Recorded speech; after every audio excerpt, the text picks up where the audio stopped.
बर्तनवा जातनी माज के झाड़ू लगा दे आ 2-4 दिन में हो जाई तो हो हवा जाई तो एकरा बाद उ करबे ना करी कवन के मार लागत जिंदगी भर हम करे के पड़ी। ए बड़की का करतारू हो का जी मम्मी बर्तन धोवतनी तो बर्तनवा का माने धोता ढेर काम करता देखाओ तारू का कि हम ढेर काम करे वाली बाल बनी ना जी मम्मी जी जानत है आ ऊ का करियन महारानी ऊ ना करियन दिनवा आजकल भइल बा ना आजकल भइल बा त गोरे ज्यादा द काम करे के ज्यादा कर हमरा उतना औकात नहीं के कि हम जान चिरवावे समझत नहीं खी जा करी बड़ी मददगार भइल बाड़ी गोतिनी के ए मम्मी जी हम सोचनी कि बोई सोचनी ही बर्तनवा साफ ना धो पाई तो हम सोचनी कि धो कुल कमावे में चाहेलू कि हम ही क ली नहीं खाना तो बैठ के बनावतिया तो बनावतिया आई अपन बना के तो मैसी कुल कमावे चाहेली कि हम ही क ली ओकरा के करे के हम कहले बानी त अब बताई मानत नहीं कि हमें छोट छोट लइका फइका बानो सन उ मेहनत उठतिया तो ओकरा के निता क उ मेहनत बना के स्कूल भेज द मेहनत करिहन उ स्कूल काम उहे करिहन तो कुछ अभी पोछा लगावे के बाद झाड़ू लगावे के बाद लीपे के बाद सब करे के बाद जाई बोली हम ना बोलम बोलबे करम बोलम ना ठीक बा कल के दुख उनकरा होई कि हमरा होई आ कहनी कि बेसन लियाई रहनी 2 किलो उनका घर से आ पिसाई ल त ई नहीं कि दे देबे ला उनका लपट छानी कर रहल चाची जी के आई मांगे हां आई रली मर उठ भी तो भी बोलत उनका तो रोज घटले रहेला सास लेवे के बेरी मुंह बात पसार के ले तनी देवे के बेरी देत नहीं कि लेवे के बेरी ले तनी देवे के बेरी देत नहीं बात तू नहीं के बात तू बाकी उनका घरे रहबो करी ना आ देख लियन कि पिसाता तो उ मांगे खतिया दे अरे वो ले नहीं खीन का ले बानी ले लिया त दिहिला ना उनका हां तो बेसन ले बानी तो ले जाके दे देही दे ले उ मांगे के उनकर अथी हटे दे लेयो दे त इनके अभी तक देला ही नहीं अब वो चीज नहीं खिलो को जी बिया वो नहीं जा छोड़ हट चल जा उनका अहन त काम करे ना महारानी करिहन का जब तब देख बर्तन रख रही जब देखबू सब काम पर रही आ महारानी इतना लेम के कर तारी काम आ जब होई दरद त कहियन कि हमरा के चल पैसा लगावा आ चिरवाव आ ई एगो भइल बाड़ी गोतिनी के ज्यादा अथी भइल बाड़ी रुका इनका के काम करवाओ उनकी माई बुझाता के एकदम हमरा चौकरी आज एक तो गोड़ फूलो देखि चलम नहीं के जा ओए भाई अरे ओहो तारा के कहत तानी कि तू आगाना में तला फला मत हो खाली कि तू त माने वाला ना नु हो अब है तू समझे के कोशिश काहे नहीं करते काहे हमारी आई बारी साड़ी दे तनी जब पहने कहत नहीं कि दुगो नाइटी किन दी जब कहता कि हमरा घरे ऊपर साड़ी पर तो मन करता कि घर भर के लोग के दम भर पहले हम काढ़ी लेकिन का करी हम हिजाब तो ओहो हमरा के अथी करी हर बाजार में तू छान देले बाड़ू बैठ तो जा कुछ आराम से बैठी हो बैठ ए भाई तू तो चला तो जमीन धसान देताड़ू बैठ आराम से हनी काहे खातिर तू तना उतर चढ़ करत नी 15 दिन पहले ही फेनुस बटवैबू का हैं रो मजाक सुझत आई पहले बताई तो माने दुख के बात बा खुशी के बात बा रो कति खुशी के बात बा लेकिन जितना हमरा के ओत करत नहीं जना ठीक करत नहीं दोसरा के कोनो दिक्कत नहीं के क्या हमर लइका भइल कि ना तुम कल गत करिउ है देखो जना हरी लइका होई नु टोला महला में लड्डू के पहले पार्टी दे हम आ ओकर बाद दुआरी पर नाच कराई आ तक रुपया है तरह छीट दे मैं कहम कि जतना धांग देबस नु कुल तोनी के होई एगो रौरा बनी के ने तना खुश बनी एगो उ लोग बाड़ी जाके बीच में आधर बाड़ी रो रही हमरा के पहले बताई त का हमरा में कितना जानबा सुबह से उठो कामे में नेहुरा नहीं के जब तब सब काम झाड़ू लगाओ हमारा से तू कह ना जवन काम ला करे के तो हम कौन दे हम उतना अभी अति नहीं की बैल हम ठीक नु के रौरा काम करे के पर ओह ई त बात बा तू भाई अभी टाइट बाड़ू कोनो दिक्कत नहीं छे ज्यादा समस्या होई तो तू हमरा के बताई हो के बोला ना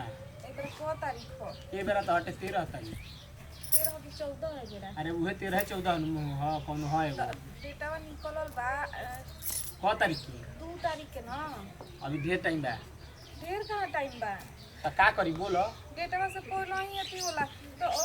काम हमरा से नहीं के हो जान तो मत ना करो हम माई से कहता नहीं जानलू बाकी का हम कहि भौजाई बाड़ी तो वो मजाक उड़ा बता रौरा मत कहो रौरा कौन तो कहे जानू के सिखा देलस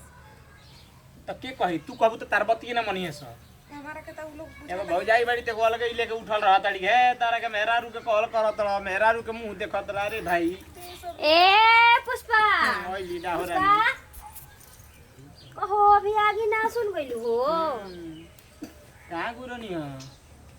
चल गइनी मम्मी जी के लिया के हरिया ना ना तारा मम्मी में क्यों नहीं के कमी आ तू लोग बहुत माने कोनो दिक्कत मम्मी जी प्याज के पकौड़ी खाए के कहत दीदी हाँ। बनावे खातिर आई ना के तनी धनिया लिया के खूब चटकार सिली पर चटनी पीस द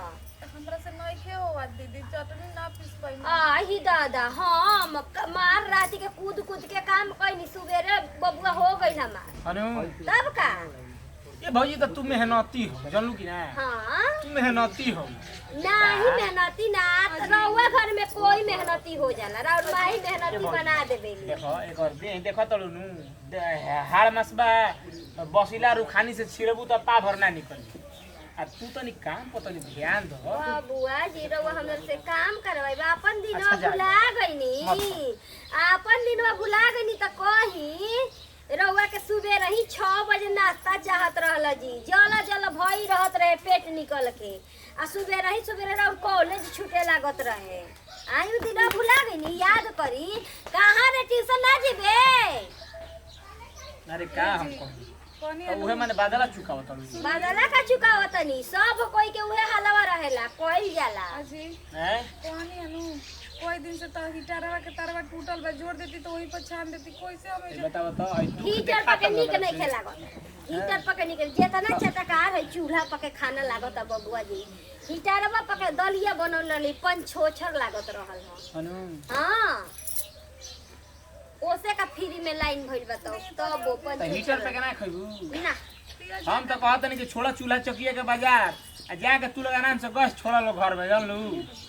गैस पे बनावो लो दी तोरियो चीज उज्जवल योजना वाला आराम से निकाह मोदी जी के देने से मिलले बा लेकिन तू तो बतिये मिले जुले वाले बातें नहीं माई करो ने बतियाई जाके अपना हमारा से का बतियाओ तनी वही। गैस पे बनाई या चाहे सिलेंडर पे बनाई इहो बहुत मिजाजी हई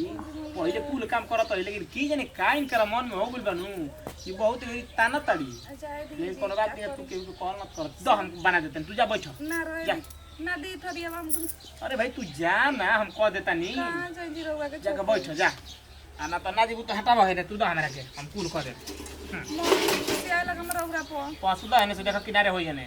मम्मी जी किसी आए लगा मारा बुनकर न क बोल पय बुझाई न भैंसिया लगा छीके लगी है करत न किलो का करहु न दिहे लोग हेलो अरे ना ये सखी का कही हम अंजुआई हो ना हो अरे यहाँ में कोनो चीज के थी कि यहाँ के तो हमारा के कुछ ना बोलना बोले हमारे काम वहीं के कह दी ना लेकिन हमार सास जो ना पोती नहीं बाई जानू बहुते अथी करे नहीं जैसे पेटवा दुखाता हो एकदम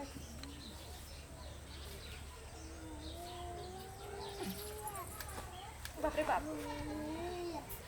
अरे ना हो डेट तो निकलल बा 2 तारीख के बुझाता कि ये नहीं बीचे हो जाई आज कहत रही सन ना कि जहिया के तारीख रहेला वही दिन ना होला 4 दिन आगे पीछे होला बैठल बनी काम धंधा जी आए दादा आराम होता का ए महारानी जी ठीक बा तनी उठी ठीक बा सुनाए ना काम लिए बनी उठी रोका करो तनी बाबी उठी आले हम भौजी उठ जा आराम से आई कपड़ा लो हम तनी हाथ दुखाता रोकी तनी बुच्ची जी देखिए पेट में एकदम एथी बोलबो ओई पर रोदा एथी करो तनी रोका अच्छा ठीक बाटे हो जगह रख दे तनी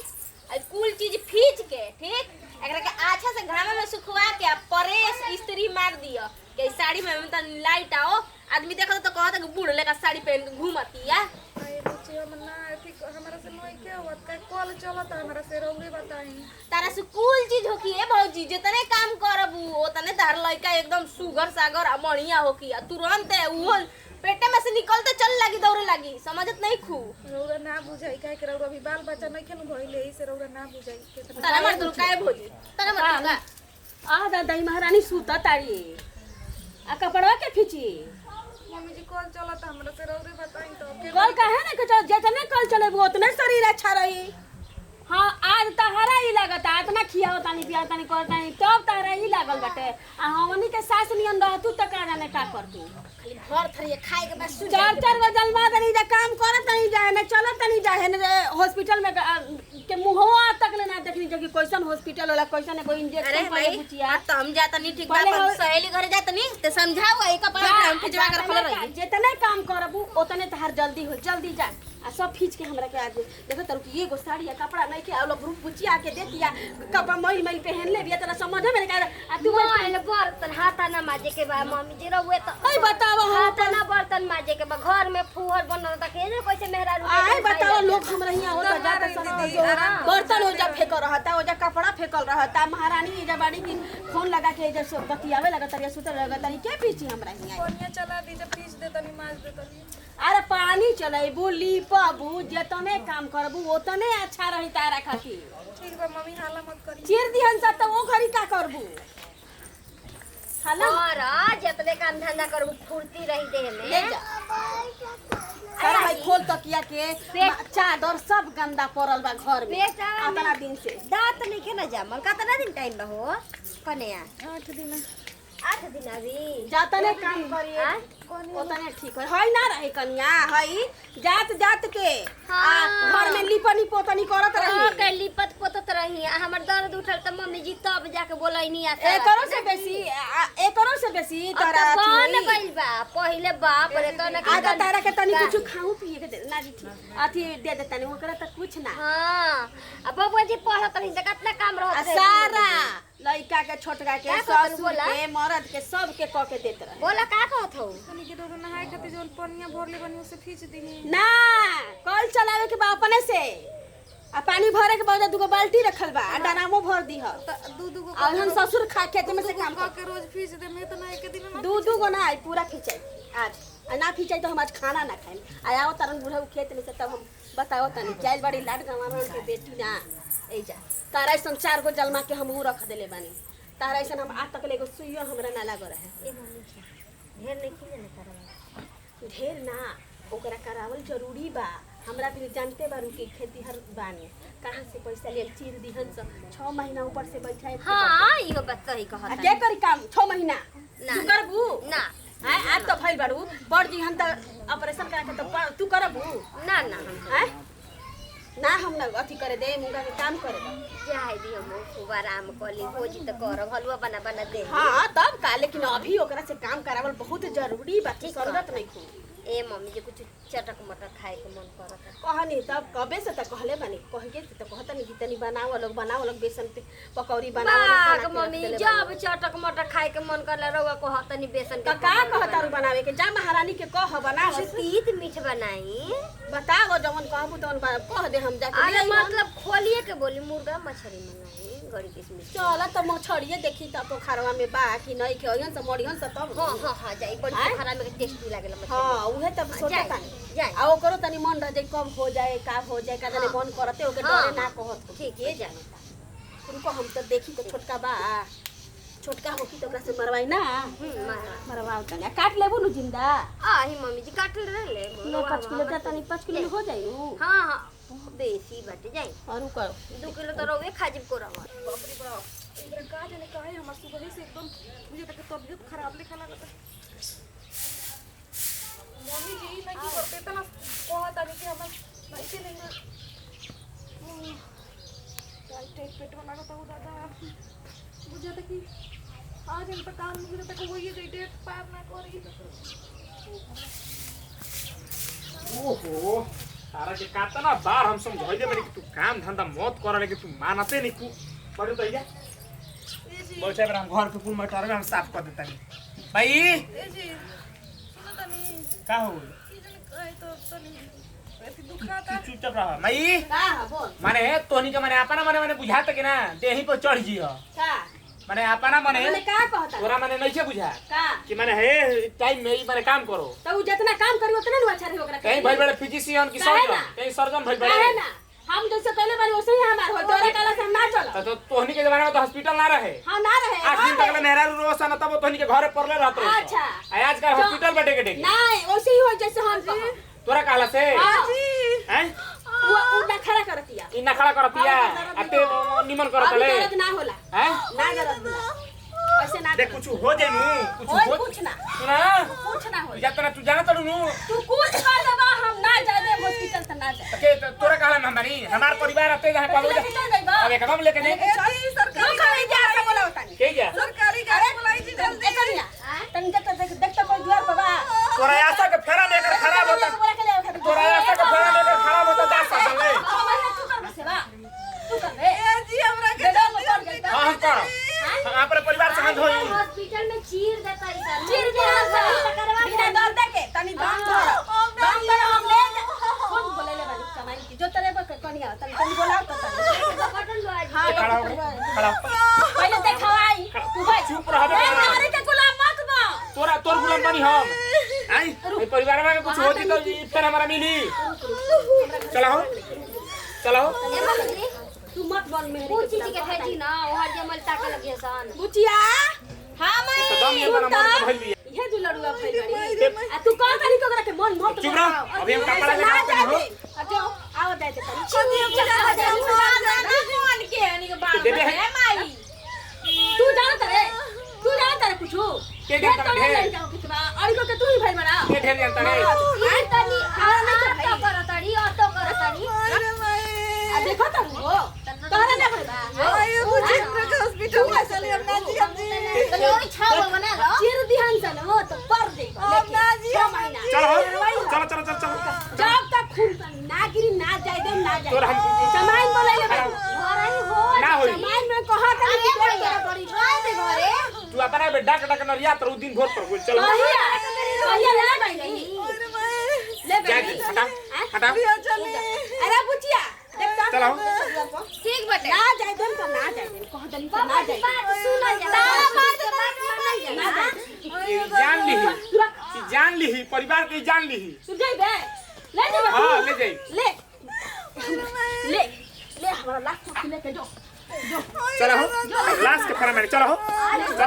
हमारा परिवार से बढ़ के जब ये चलो चलो हो दादा मम्मी जी के कोनो इज्जत नहीं है ए दादा ई का तना में हर माऊ हो गए ना ए मम्मी हरी के गुलाम का कोइला से हो हई माई के मुंह आके ना भागल ना हो दादा वही हमर मोरल ए मम्मी जी हम तो कहता नहीं रवा ये कहू हिस्सा मत दे ना हां रवा के मुंह आके गइल बा आ ऊ देखो ना खून गिरल ना पानी गिरल कहत ये सीरिया सर जे तू मत करे जाई हो ना हम ना कर तू मत कहिए ना, हम ना करब। चिरवा कहिए अब बुची जी आई बानी ना ना हम करे जाई बुची जी आई बानी नाम के ना नाम के खाली रहे दे बुची जी के वजन मत ठक ना ना देखो तनी आवत तनी चिरवा के खाली घर में उनका के आ चल हमनी को बैठिया बताओ चला भूज के लिए खाई ले बनाओ कुछ बनाओ छोड़ दो ना हम ना जाना भूज के लिए तनी बैठ बैठ खाए के पानी पी के हां जा लेके आओ ये क्या हो दादा ई लइका भंडारा नमस्कार प्रणाम हम निकिरण सिंह इनमें अपन टीम में हम देखे वो फुल एंटरटेनमेंट और कहानी रहला घर घर के कहीं कहीं ऐसे कुछ सीन देखे के मिल जाला वीडियो अच्छा लगे तो लाइक शेयर कमेंट करते रहे सब कुछ दिन देख ले